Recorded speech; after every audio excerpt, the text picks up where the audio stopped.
Olá, crianças do terceiro ano do ensino médio, tudo bem com vocês? Então, gente, vamos lá, vamos continuar a nossa revisão. E hoje nós estamos iniciando a revisão nos conteúdos do segundo ano do ensino médio, onde iniciamos com termofísica, né? Toda aquela parte da física que vai estudar temperatura, calor, transmissão de temperatura, transmissão de calor entre os corpos e por aí vai. E para isso nós precisamos entender alguns conceitos primordiais. Por quê? Porque são 4 conceitos que muita gente utiliza-os de forma errada no dia a dia e inúmeras questões de vestibular dá uma frase usada no cotidiano e pede para você identificar qual é o erro. E o erro está em reconhecer a utilização de cada um desses conceitos. Então vamos lá, o que é temperatura? Temperatura é uma característica do corpo, é a medição do grau de agitação das moléculas de um corpo. Então, por exemplo, eu peguei um termômetro, eu coloquei no meu braço para medir a minha temperatura, eu estou medindo o quanto que as moléculas do meu corpo estão agitadas e essa agitação gera uma temperatura. Então, a temperatura é a medição do quanto as moléculas de um corpo estão agitadas. Energia térmica é a energia do movimento dessas moléculas. Então, quanto mais elas se movimentam, maior é a energia térmica, maior vai ser a temperatura daquele corpo. Calor é uma palavra que geralmente é utilizada no cotidiano de forma errada. Por quê? Calor é a transferência de energia térmica entre 2 ou mais corpos.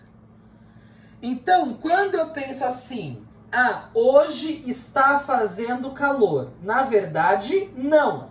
Porque o dia, a atmosfera, né, é um corpo só. Então, não pode ter calor se eu tiver um corpo. Para eu ter calor, eu preciso ter 2 corpos e obrigatoriamente uma passagem de energia térmica entre esses 2 corpos. Já sensação térmica não é um conceito físico, é um conceito biológico. Eu estou sentindo frio. Não tem relação com calor, não tem relação com energia térmica e não tem relação com temperatura. Tem relação com a sensação biológica que aquela pessoa tem no seu sistema nervoso. Isso que vocês podem lembrar do experimento que fizemos no ano passado, em que a gente chegou à conclusão do quê? 20 graus para uma pessoa que mora no Nordeste é frio. 20 graus para uma pessoa que mora no Alasca é quente. Então significa que a sensação térmica, ela não é universal, porque ela tem relação com o sentido humano, com o tato, com o biológico do homem. Então, é importante nós sabermos as diferenças entre cada um desses conceitos para que a gente possa corrigir essas frases que são colocadas nos vestibulares. Além disso, para eu falar de termofísica, eu preciso falar de escalas termométricas, as 3 grandes conhecidas. Os graus Celsius, utilizados em vários países, inclusive no Brasil. Os graus Fahrenheit, utilizado basicamente nos Estados Unidos, o símbolo é o F, né? O graus F.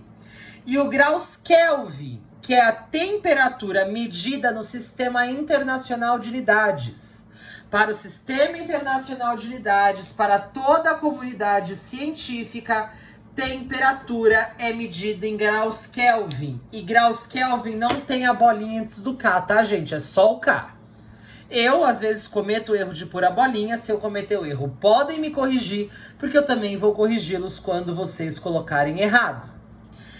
E é claro que eu tenho como transicionar de uma escala para outra utilizando essas duas fórmulas.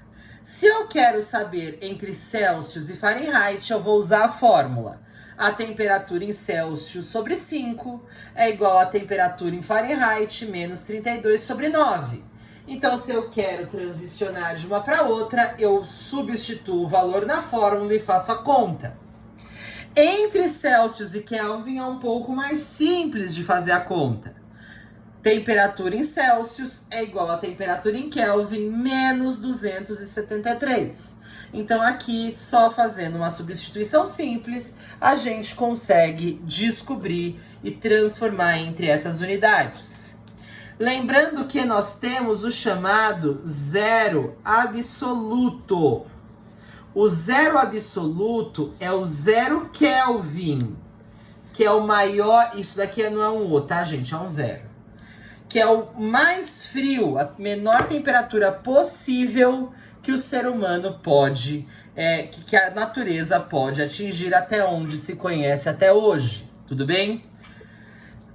Vamos em frente. Eu também tenho a opção, isso também é muito comum em vestibulares, eu ter uma escala genérica e pedir para transformar temperaturas entre Celsius ou Kelvin e uma escala genérica. Para fazer isso, eu vou utilizar uma regra que eu vou exemplificar agora, depois eu mostro uma regra que serve para qualquer situação. Então aqui eu desenhei 2 termômetros. O primeiro termômetro está em Celsius. O segundo termômetro está em graus Yuri. Sim, porque eu sou egocêntrico e eu quis colocar o meu nome na minha escala. Eles podem, eu também posso. Inventei uma escala própria e coloquei aqui graus Yuri.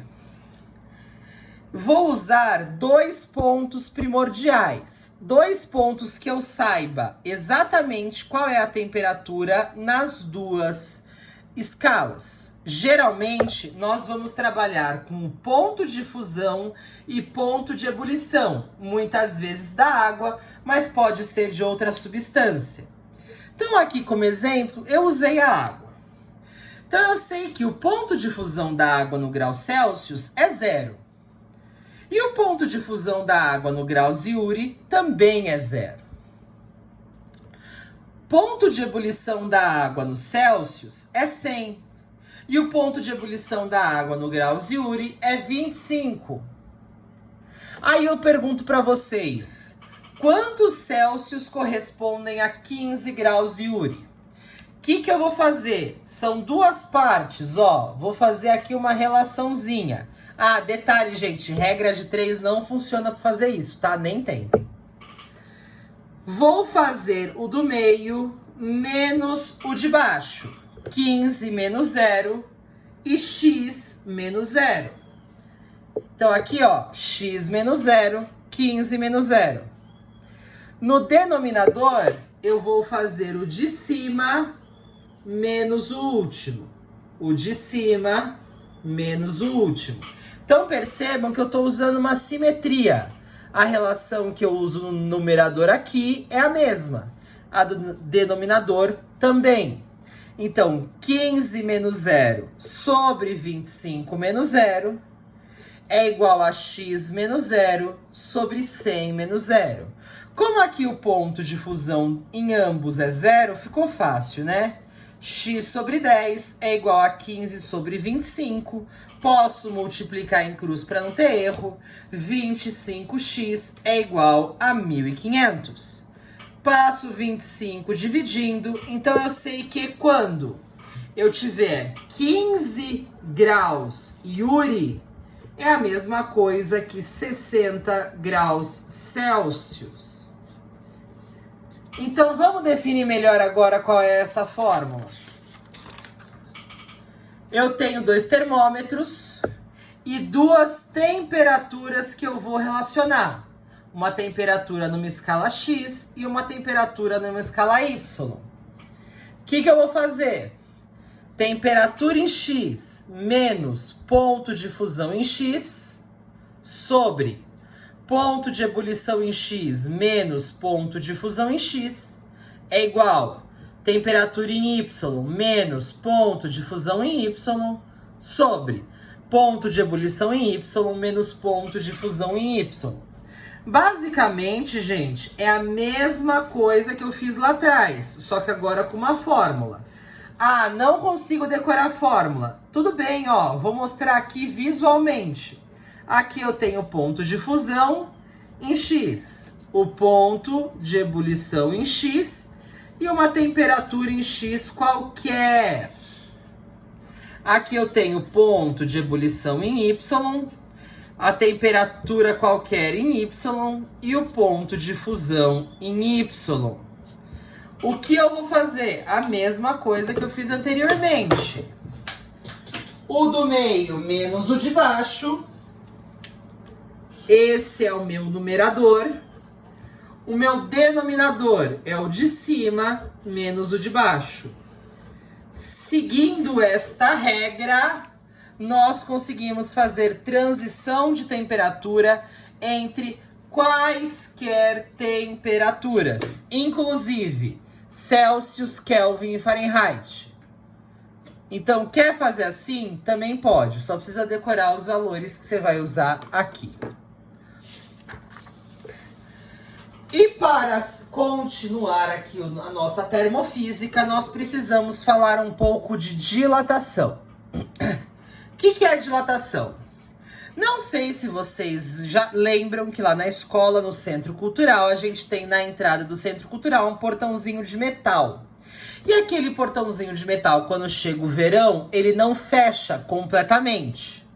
Por quê? Porque no verão a temperatura aumenta. Se a temperatura aumenta, ele dilata, ou seja, ele aumenta de tamanho. Quando ele aumenta de tamanho, acho que alguém errou em algum cálculo ali, ele não fecha completamente. Então, o que acontece? Eu estou aumentando a temperatura do corpo, que é o portãozinho, e estou gerando nele um aumento de tamanho. Na verdade, eu não sei nem se está fechando mais ou não, porque faz tanto tempo que eu não vou lá. Mas, na dúvida, antigamente era assim, quando eu entrei na escola. Não sei se vocês reconhecem. Isso acontece muito com piso que é colocado em casa ou em prédios, que não é pensado o espaço que vai ficar entre um quadradinho do piso e outro. A dilatação ela é calculada em todas as áreas da engenharia, porque eu preciso supor a dilatação para que a hora que a temperatura aumentar e aqueles dois blocos crescerem, eles não se choquem e estufem. Bom, muito bem. Eu vou ter três tipos principais de dilatação. O primeiro é dilatação linear. O que vou ter? Eu vou ter um D, uma dimensão. Então, pensem, por exemplo, num fio fininho de metal. Ele tem um comprimento chamado L0, é um comprimento inicial. Comecei a esquentar, ele vai aumentar de tamanho. Ó aqui o azulzinho, ele aumentou de tamanho. O tanto que ele aumentou é a variação de comprimento, ΔL. E eu posso calcular ΔL utilizando L0 vezes alfa. Esse alfa é chamado coeficiente de dilatação linear, vezes a variação de temperatura, o quanto que essa temperatura aumenta ou diminui. Percebam que o oposto também é verdade. Se a temperatura diminui, o corpo diminui de tamanho. Então aqui eu tenho comprimentos em metro, coeficiente de dilatação em Kelvin a -1 ou Celsius a -1 e a temperatura em Kelvin ou em Celsius. Quando eu for falar da dilatação superficial, é algo muito semelhante. A diferença é que agora nós não temos um fio, nós temos um quadrado. E esse quadrado vai aumentar em suas duas dimensões, tanto na largura quanto na altura. Então, o que eu vou ter? Eu vou ter a área original dele, que é a 0, a variação de área, que é o pretinho aqui, que é o quanto que ele cresceu, e eu posso calcular a variação de área fazendo a área inicial vezes o beta. Esse beta é chamado coeficiente de dilatação superficial. Então, alfa era coeficiente de dilatação linear. Beta é coeficiente de dilatação superficial, vezes a variação de temperatura. E olha que relação legal aqui que pode aparecer bastante. Beta é 2 vezes alfa. Então, o coeficiente de dilatação superficial é 2 vezes o coeficiente de dilatação linear. Todos os coeficientes de dilatação, seja o alfa, que é o linear, seja o beta, que é o superficial, ou seja o gama, que a gente vai ver já já, que é o volumétrico, todos eles dependem do material que é produzido aquela peça. Então, tem materiais que vão ter esses coeficientes maiores e menores. Geralmente, o coeficiente é dado, porque esses coeficientes são tabelados, tá bom? E para terminar, nós temos a dilatação volumétrica, que agora eu tenho 3 dimensões. É um cubo, é um volume, é um sólido geométrico. Quando ele dilatar, ele vai dilatar em suas 3 dimensões: na altura, na largura e na profundidade. Não fiz o desenho porque eu não sei desenhar isso, mas olhem no livro de vocês que tem um desenho legal lá. Essa minha variação de volume, ela é dada pelo volume inicial, vezes o coeficiente de dilatação volumétrico, que é o gama, coeficiente de dilatação volumétrico, vezes a variação de temperatura. Então percebam que essas fórmulas são muito semelhantes. Uma é consequência da outra. E olha que interessante, o gama é 3 vezes alfa. Então, o coeficiente de dilatação volumétrico é 3 vezes o coeficiente de dilatação linear daquele material. Só para terminar, nós temos uma coisa chamada dilatação anômala da água. É algo que acontece só com a água e só quando ela está entre 0 e 4 graus Celsius. O que acontece? Geralmente, eu aumento a temperatura, eu aumento o volume. Eu diminuo a temperatura, eu diminuo o volume. Na água, entre essas temperaturas, é o contrário. Quando eu aumento a temperatura, eu diminuo o volume. Quando eu diminuo a temperatura, eu aumento o volume. Vamos dar um exemplo. Você pega uma garrafa d'água e coloca no freezer. Teoricamente, se eu estou diminuindo a temperatura, eu teria que diminuir o volume. Mas, se é água, tem dilatação anômala. A hora que chegar em 0 graus, ao invés de diminuir o volume, vai aumentar o volume. Então, eu estou diminuindo a temperatura e aumentando o meu volume. Por consequência, se essa garrafa estiver muito cheia, a água vai congelar, aumentar de volume e vai estourar a garrafa. Não sei se vocês já viram alguém colocar uma garrafa de cerveja ou uma garrafa de vidro com água no freezer muito cheia e ela estourar. É normal. Ou muitas vezes pode acontecer, inclusive, de colocar ovo quando a geladeira está muito forte. A água dentro do ovo congela e quebra o próprio ovo por causa da dilatação anômala da água. Gente, treina todos esses conteúdos. Façam anotações no caderninho, inclusive das fórmulas. Próxima aula a gente corrige e tira dúvidas. Então, para casa, páginas 69 e 70 do revisional.